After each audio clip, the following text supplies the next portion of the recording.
6 বছর বয়স থেকে 12 বছর বয়স এই সময়টাতে রাসূলুল্লাহ সাল্লাল্লাহু আলাইহি ওয়াসাল্লামের কিভাবে কাটে এটা নিয়ে আজকে ইনশাআল্লাহ আমরা আলোচনা করব। রাসূলুল্লাহ সাল্লাল্লাহু আলাইহি ওয়াসাল্লামের 6 বছর বয়সে ওনার মা ইন্তেকাল করেন। এরপর ওনার দায়িত্ব নেন ওনার দাদা আব্দুল মুত্তালিব। আব্দুল মুত্তালিব ছিলেন ওই সময়ের সবচেয়ে সম্ভ্রান্ত একজন নেতা, যার কথা সবাই শুনতো, সবাই মানতো। এরকম একজন প্রবীণ নেতা যার বয়স ছিল তখন আনুমানিক 90 বছরের উপর, প্রায় 100 বছরের কাছাকাছি। আমরা যদি আমাদের সময়ের সাথে কম্পেয়ার করি, আপনি চিন্তা করেন একটা গ্রাম, একটা ইউনিয়ন পরিষদ, সেই ইউনিয়ন পরিষদের একজন চেয়ারম্যান বা একটা উপজেলার যে চেয়ারম্যান, তার যেরকম সম্মান, তার যেরকম মর্যাদা, ওই সময়ের আব্দুল মুত্তালিবের এরকম সম্মান ছিল, এরকম মর্যাদা ছিল।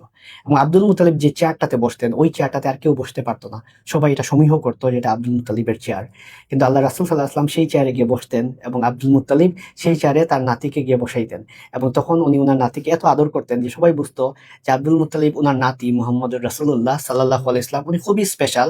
এবং এই জন্য সবাই বুঝতো যে ওনার চেয়ারে অন্য কেউ বসলে অসুবিধা, বাট ওনার আপন নাতি, আদরের সেই নাতি, সে বসলে অসুবিধা নাই। এবং তাকে এইভাবে সবাই সমীহ করতো। কিন্তু আল্লাহ রাসূল সাল্লাল্লাহু আলাইহি ওয়াসাল্লামের দাদা উনি মাত্র 2 বছর লালন পালন করার সুযোগ পান, অর্থাৎ ওনার মায়ের ইন্তেকালের পর 6 বছর থেকে 8 বছর বয়স, মাত্র 2 বছর লালন পালন করার সুযোগ পান। তখন উনি ইন্তেকাল করেন। উনি যখন ইন্তেকাল করেন তখন আল্লাহ রাসূল সাল্লাল্লাহু আলাইহি ওয়াসাল্লামের দায়িত্ব নেন আব্দুল মুত্তালিবের আরেকজন সন্তান আবু তালিব।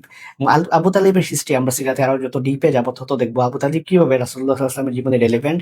এবং আবু তালিব এবং আব্দুল্লাহ এই দুইজনই ছিলেন একই মায়ের সন্তান। আব্দুল মুতালিব অনেকগুলা বিয়ে করেন।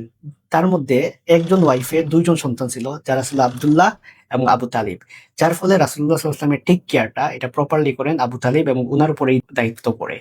এবং আবু তালিব উনার ওয়াইফ ফাতিমা বিনতে আসাদ রাদিয়াল্লাহু আনহা, উনি কিন্তু আল্লাহ রাসূল সাল্লাল্লাহু আলাইহি ওয়াসাল্লামের দায়িত্ব গ্রহণ করেন এবং উনি উনাকে নিজের সন্তানের মতো লালন পালন করেন। অর্থাৎ রাসূলুল্লাহ সাল্লাল্লাহু আলাইহি ওয়াসাল্লামের তখন লালন পালন করার জন্য 8 বছরের একজন সন্তান, আপনি চিন্তা করেন, তাকে দেখাশোনা করার মতো কোনো ফিমেল নাই, উনার মাও নাই, উনার বোনও নাই, আর কেউ নাই। উনার আছেন কি উনার চাচি। সেই চাচি ফাতিমা বিনতে আসাদ রাদিয়াল্লাহু আনহা, উনি পরবর্তী সময়ে ইসলাম গ্রহণ করেন।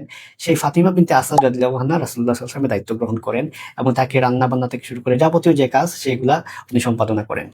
আমরা যদি দেখি রাসূলুল্লাহ সাল্লাল্লাহু আলাইহি ওয়াসাল্লামের এই জীবনে কি হয়, তার মধ্যে একটা হলো আবু তালিব উনি যখন উনার দায়িত্ব নেন, কিন্তু দায়িত্ব নেওয়ার পর দেখা যায় আবু তালিব উনার সংসারে কিন্তু অনেক অভাব অনটন থাকে, যে জিনিসটা রাসূলুল্লাহ সাল্লাল্লাহু আলাইহি ওয়াসাল্লাম আগে ওইভাবে ফিল করেন নাই। যখন উনি উনার চাচার সংসারে গিয়েছিলেন এত অভাব অনটন, তখন কিন্তু উনি কাজ করতেন, উনি পশু চড়াইতেন, উনি মেষ যে আছে, শিপ আছে, এগুলো উনি চড়াইতেন এবং ভেড়া চড়িয়ে উনি উপার্জন করতেন। এবং আল্লাহ রাসূল সাল্লাল্লাহু আলাইহি ওয়াসাল্লাম উনার জীবনের এই যে স্টেজটা, এই স্টেজের কথাটাই কিন্তু পরবর্তী সময়ে একবার বলেন যে আমি যখন ছোট ছিলাম তখন কিন্তু আমি মেষ চড়াইতাম এবং সেটার বিনিময়ে আমি টাকা পাইতাম। এটা কিন্তু হাদিসে পরবর্তী সময় উনি উনার সাহাবীদের সামনে এই পুরো ঘটনাটা উল্লেখ করেন। এই ছিল রাসূলুল্লাহ সাল্লাল্লাহু আলাইহি ওয়াসাল্লামের এই জীবনের একটা গুরুত্বপূর্ণ ঘটনা। উনি উপার্জন করতেন, অর্থাৎ উনি উনার বয়স যখন 8 থেকে 12 এই সময়টাতে উনি উপার্জন করতেন। কিংবা এর পরবর্তী সময়ে দেখি যে উনি উপার্জনের সাথে রিলেটেড ছিলেন। আল্লাহ রাসূল সাল্লাল্লাহু আলাইহি ওয়াসাল্লামের বয়স যখন মাত্র 12 বছর, সেই 12 বছর বয়সে উনি উনার চাচার সাথে আবু তালিবের সাথে উনি বাণিজ্যিক সফরে সিরিয়াতে যান। আমাদের সময় দেখি ক্লাস 6-7 যে সন্তানগুলা পড়ে, যে ছেলেগুলা পড়ে, তাদেরকে অনেক কিছু থেকে বিরত রাখা হয়। ব্যবসা থেকে শুরু করে অনেক কিছুই থেকে তারা দূরে থাকে। কিন্তু আল্লাহ রাসূল সাল্লাল্লাহু আলাইহি ওয়াসাল্লাম উনার ওই জীবনে আমাদের যুগের যে যারা ক্লাস 6 পড়ে ওই বয়সী যখন ছিলেন, উনার বয়স যখন মাত্র 12 বছর, তখন উনি উনার চাচার ব্যবসার দেখাশোনা করার জন্য, চাচার ব্যবসাটা শেখার জন্য উনি সিরিয়াতে যান। অর্থাৎ ইন্টারন্যাশনাল যে ট্রেড, ইন্টারন্যাশনাল একটা বাণিজ্য, বিদেশে যাওয়া, সেই উনি বিদেশে যান, মক্কা থেকে সিরিয়া যান, আরেকটা শহরে, যেটা ছিল এখনকার সময়ে যেরকম বড় বড় যে রাষ্ট্রগুলো আছে, সে সুপার পাওয়ার আছে, এরকম সুপার পাওয়ার ছিল তখনকার যুগের একটা সুপার পাওয়ার সিরিয়া। সেই সিরিয়াতে আল্লাহ রাসূল সাল্লাল্লাহু আলাইহি ওয়াসাল্লাম যান উনার চাচার সাথে সফরে। এবং ওই সফরে একটা পাদ্রির সাথে দেখা হয়, বাহিরা নামক একটা যে পাদ্রি, সেই পাদ্রি রাসূলুল্লাহ সাল্লাল্লাহু আলাইহি ওয়াসাল্লামের ব্যাপারে ভবিষ্যৎবাণী করে যে উনি নবী হবেন। তো এইরকম ইভেন্ট গুলো আমরা সিরাতের ঘটনাগুলোতে দেখতে পাই।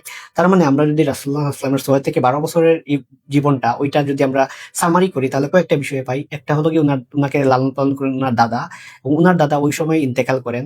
তারপর উনাকে লালন পালন করেন উনার চাচা, এবং ওই সময় উনি রাসূলুল্লাহ সাল্লাল্লাহু আলাইহি ওয়াসাল্লাম সেই চাচার পরিবারের আর্থিক অভাব অনটন দূর করার জন্য উনি উপার্জন করেন।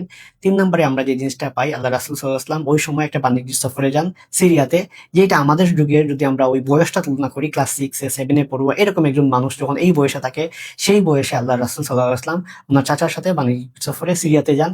এবং সেই সিরিয়াতে যাওয়ার প্রভাবটা পরবর্তী জীবনেও কিন্তু উনার পরে জিনিসটা আমরা দেখতে পাবো। পরবর্তীতে খাদিজা রাদিয়াল্লাহু আনহার সাথে বিয়ের সময় রাসূলুল্লাহ সাল্লাল্লাহু আলাইহি ওয়াসাল্লামের এই সফরটা, এই বিজনেস এক্সপেরিয়েন্সটা তখনও কিন্তু কাজে আসে।